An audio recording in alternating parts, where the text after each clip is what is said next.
ఎన్నికల వేళ దేశ రాజధాని ఢిల్లీలోని కేంద్ర హోంశాఖ కార్యాలయానికి బాంబు బెదిరింపు మెయిల్ రావటం తీవ్ర కలకలం రేపింది. కేంద్ర హోంశాఖ కార్యాలయంలోని నార్త్ బ్లాక్ను బాంబులతో పేల్చేస్తామంటూ పోలీస్ కంట్రోల్ రూమ్కు గుర్తు తెలియని నంబర్ నుండి ఈమెయిల్ వచ్చినట్లు అధికారులు వెల్లడించారు. బాంబు థ్రెట్ నేపథ్యంలో అప్రమత్తమైన పోలీసులు, కేంద్ర బలగాలు, బాంబు స్క్వాడ్ రంగంలోకి దిగాయి. నార్త్ బ్లాక్లో బాంబు స్క్వాడ్ వెంటనే తనిఖీలు చేపట్టింది.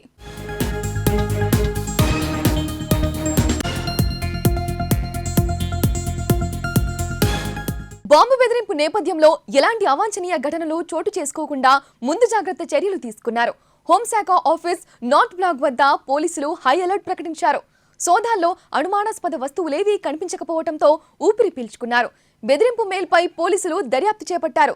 గత కొన్ని రోజులుగా ఢిల్లీలోని పలు పాఠశాలలకు, ఎయిర్పోర్ట్, ఆసుపత్రులకు బాంబు బెదిరింపు మెయిల్స్ వచ్చాయి. ఈ బెదిరింపు మెయిల్స్ జనాలను తీవ్ర భయాందోళనకు గురిచేశాయి. బాంబు స్క్వాడ్లతో రంగంలోకి దిగిన పోలీసులు ఆయా ప్రాంతాల్లో అణువణువు తనిఖీ చేసి ఎలాంటి ముప్పు లేదని తేల్చారు. ఆ బెదిరింపు కేవలం ఆకతాయిల చర్యగా గుర్తించారు.